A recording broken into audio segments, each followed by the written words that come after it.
Hey everybody, this is Ruben Mestrepo, and today we're going to talk about how to tie your shoelaces.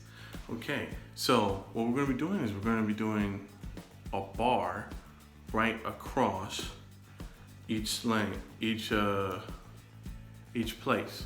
So as you can see right here, it's a lot simpler than what we're probably used to, which is the crisscross method.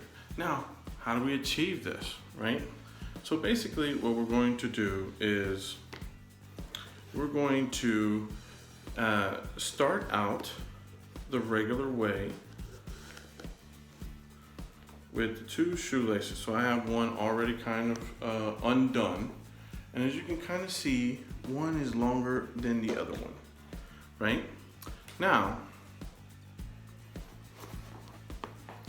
you got the first bar and it just goes over and it goes inside. Now, what's gonna happen is the longer side right here is gonna go the next one. So this is here, this is 1, 2, 3, 4, 5. So it's gonna go right here, but underneath, right?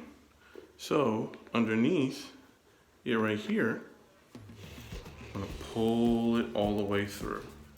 Now, in order to make a bar, basically what we have to do is come right here, slip it under,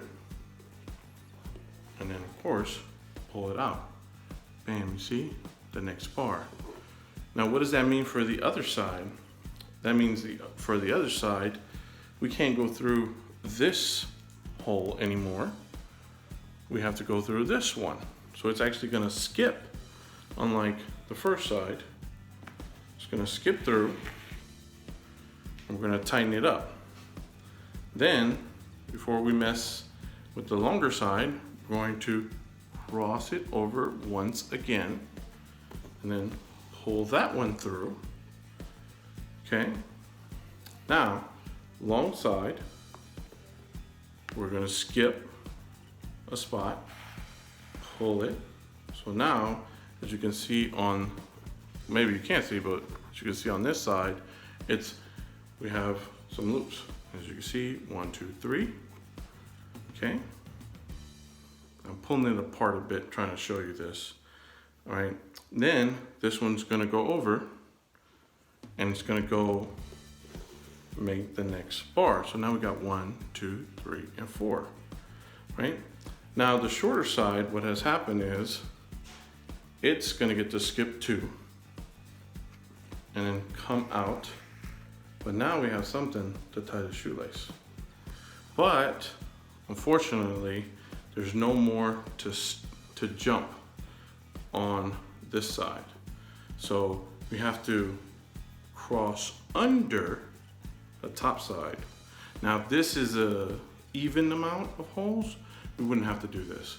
But bam, we just go like that. Now it's a little bit to tighten them up because you have to push them through, but basically that's all you have to do. And bam. Now to tie the shoe, you're gonna tie the shoe pretty simple, okay? It's the way that you're probably used to.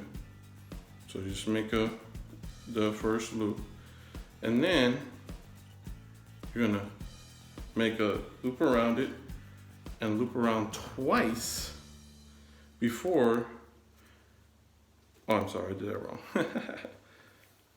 I never tie shoes without them being on my feet. You're gonna actually make the first regular loop, right? Which is to crisscross them, go under, and then you pull.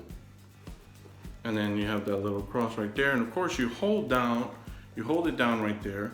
Then you make that loop. Then you go and you loop twice, and then you can loop it through.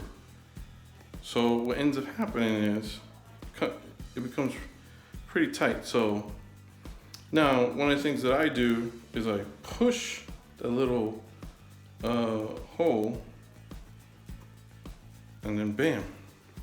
So now we have a knot that is not gonna come undone if you were just to do it the regular way. Now I heard that if you loop it the other way and go through, that is also a really great way to do it. But basically, you have bars now. So the shoes look really sharp with the bars.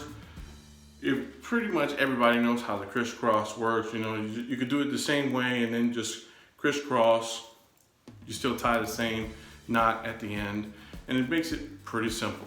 So that is it for today's lesson. I like doing it with the Derby shoes. Let me see here, get out of focus for a little bit. Derby shoe, pretty much the same thing, right? Still a little crossover because it's only 5. So it just looks really sharp. If you're in sales and you got some shoes, do it like that. I see people doing loops, like going through here, and then they're making like bars on the top and the bottom. You don't need to do it. Just do it exactly like this, and it's gonna look extremely sharp. It doesn't always work with tennis shoes. Tennis shoes, they're very different. It works a lot of times with sneakers, but not necessarily with tennis shoes. All right, so that's pretty much it for today's lesson. This is Ruben Restrepo signing off, so keep watching.